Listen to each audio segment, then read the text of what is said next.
Have a great and wonderful day na naman sa ating lahat.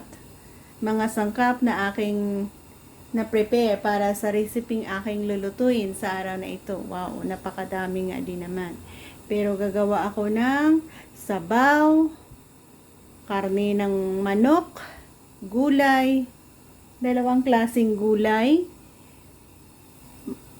manok at sabaw natin. So, check out and stay tuned kung ano nga ba ang mga recipe na aking magagawa sa mga sangkap na aking na prepared na.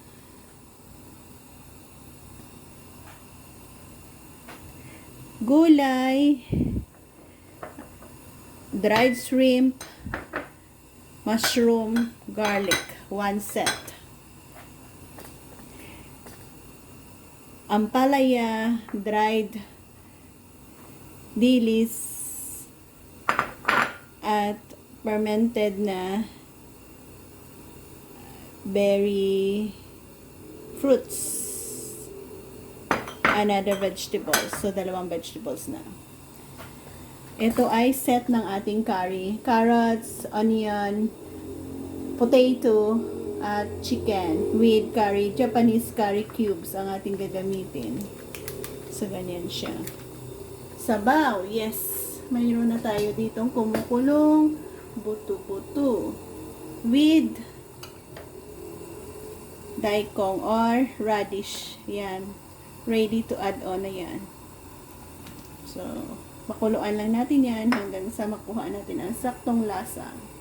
So, the remaining na ating gagawin ay isang curry at dalawang vegetables. So, baybayan nyo guys at madali lang yan. Yan, ano na ba ang lagay? O, diba nakita nyo na soft na yan, pero naabangan pa natin hanggang sa totally konti na lang ang kanyang sabaw. So, ganyan kasarap.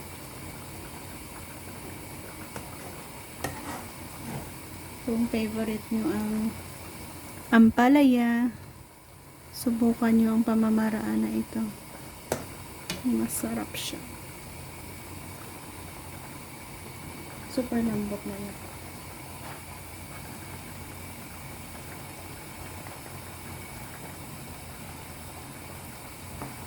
So, wala tayong in-add on na dahil sa salted na nga ang ating tsaka konting pakulo.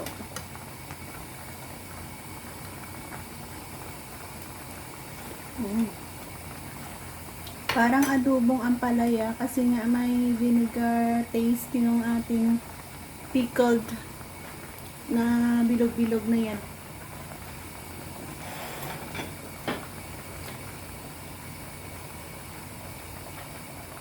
Okay na yan, ready to serve na.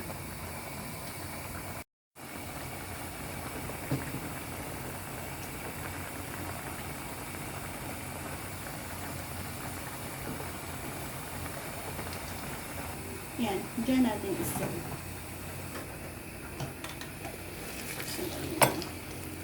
Wow. Malambot.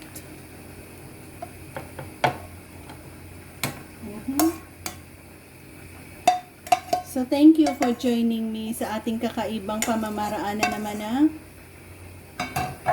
recipe na ibinahagi sa inyo. So, ganyan siya. Malambot na. So, gaano nga ba? Pa-taste na. Ganyan siya. Kung love mo ang ampalaya, sure, magugustuhan mo ang pamamaraan na ito. Picky moments. I love it. Ay, sarap. Ito yung hipon.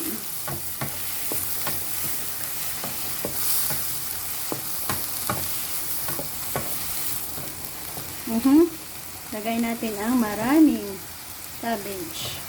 Mapa cabbage ito. Oops. Ang daming nabagsak sa labas. Isa lang pala. That's okay.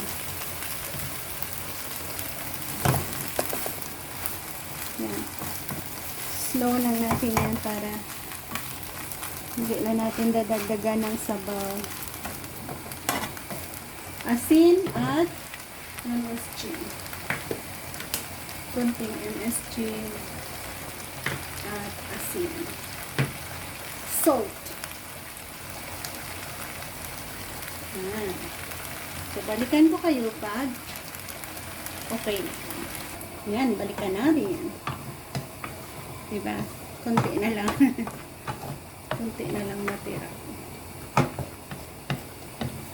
So, okay na ito. Ready to serve na tayo dyan. And dyan natin iserve.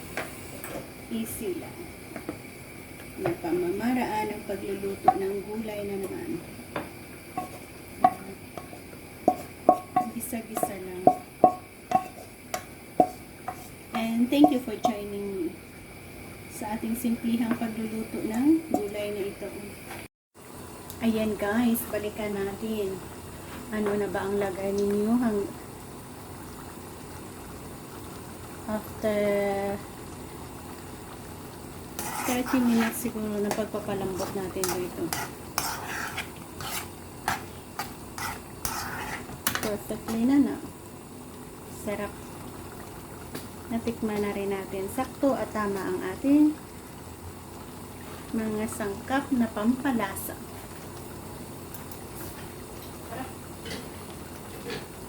And ready to serve.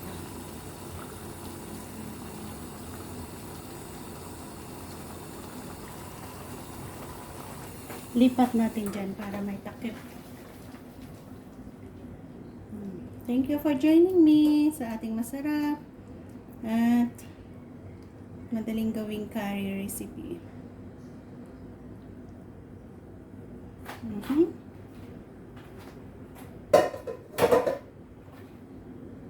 So, ganyan siya.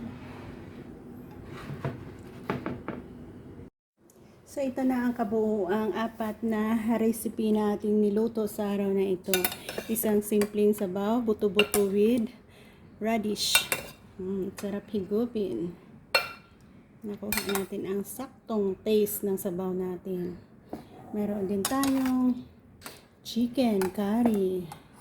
Napakasarap din naman.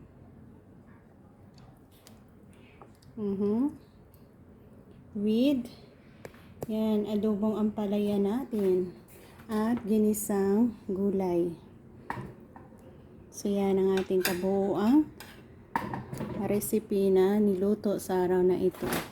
Thank you for joining me sa ating way of cooking. Mga simplihang pamamaraan na kahit dali nga din naman sundin. So hopefully nagkaroon kayo ng idea in every dish na ating gagawin. Mayroon tayong video na ipapakita din sa inyo.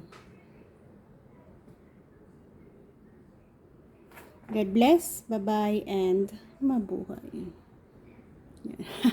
Gumagawa ako ng thumbnail kaya parang gusto kong i-set up lahat sa mataas. Ganyan siguro. Yan. Nakikita. Alam niyo ba mayroon akong additional meat dito. Ayan.